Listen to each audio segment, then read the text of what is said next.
How are you feeling? Are you doing all right after week one, Austin? Disappointed, obviously, as far as losing the game. I thought, man, it would have been really special for us to go out there and have a staple. Like, we have a minute and 15 seconds left on the clock, one timeout, we're down by 2 to go and get us in field goal range with 0 time and kick a game winner.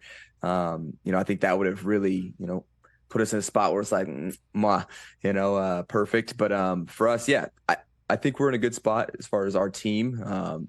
Obviously, offensive shows some, promise of scoring points, which is what we need to do, right? That's good. I think bringing in Kellen Moore and seeing kind of how that's been going. It's only been 1 week, but that's what we're trying to do every week is score 30-something points.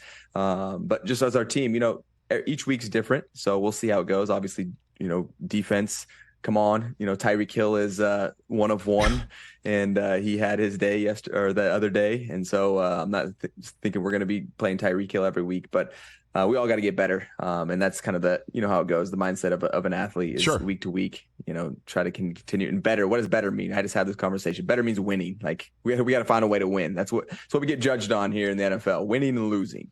So got to find a way. Well, you just said a lot there. I want to take a couple of points from your opening soliloquy right there in response to my question. No, please. It's not, no, that's, I hear you. So first things first is it sure seemed to me, Austin, that the game plan for Kellen Moore was quite run reliant.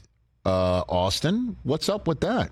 Is that an indication here or what? Yeah. I think around our locker room, and if you've heard any of our locker interviews about the run game or anything like that, and it's been like this number 30, number 30, and they're not talking about me, they're talking about our ranking in our stats last year for rushing. We were the 30th team in rushing last year, and it was an emphasis this preseason that we got to be able to run the ball, we got to be multi-dimensional, and so that was the emphasis in preseason. We had 2 games with like over 250 yards rushing and one with 150 or something like that. So that was the emphasis. And it was, you've heard Kellen talk about this downhill running style, moving bodies, gap scheme, some zone scheme in there as well. And running backs find a gap and flip and burst and hit it.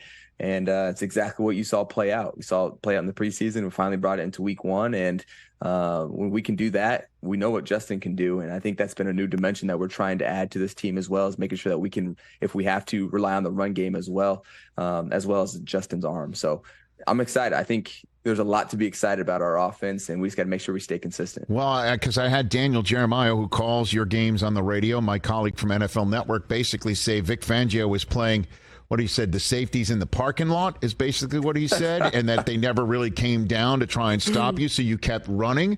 Or is this what we're going to see? We're going to see Herbert throw it about 30 times, and then you guys run it about 40 times. Is that going to be the split, do you think, Austin? We got a lot of really smart coaches, and when it comes down to, you're playing the defense, what do they play? If the Dolphins are going to stay in cover 8 the entire game with 2 safeties, like you said, Coach Day likes to say in Jupiter, you're out here in Jupiter, like you're not even in this planet, you're not even in the world, then guess what? We got to be able to run the dang ball. And exactly, running backs, tight ends, we got to come alive, right? This underneath game is going to come alive because they're trying to put a roof over you. It's similar to what we do as a defense. And so we've been preparing against that type of defense for, all of training camp.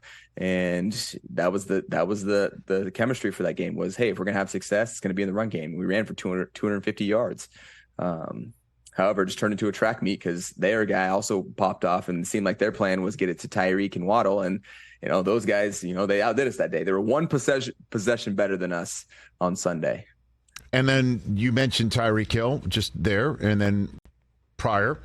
What in the world is it like for somebody like yourself who is quite fast, quite elusive, quite explosive, who can score from any point on the field? That is something you can do and you have done. What is it like for someone like yourself to watch what he does in person, Austin? I have much respect for that because it is very rare. And I think we all know that Tyreek Hill is a very rare breed. He is 1 of 1, and there's a reason he's compensated the way he is because there's not a lot of Tyreek Hill type of people like around. You could kind of compare and do these comparisons, but it doesn't come close. It does not come close. This man takes explosive to a new level. His explosiveness is in a realm of its own. And, you can try to double team him. That's great.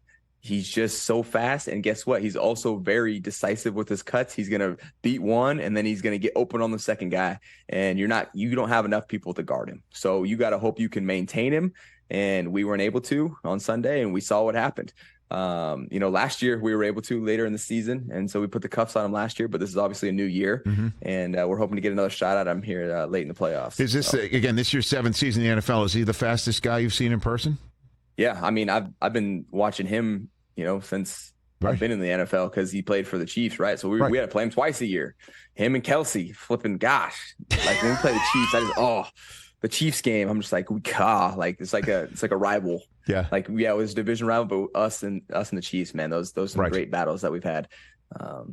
He's definitely one of the most impressive football players that I've seen. Catch the Rich Eisen Show every single day on the Roku channel, 12 to 3 Eastern, for free.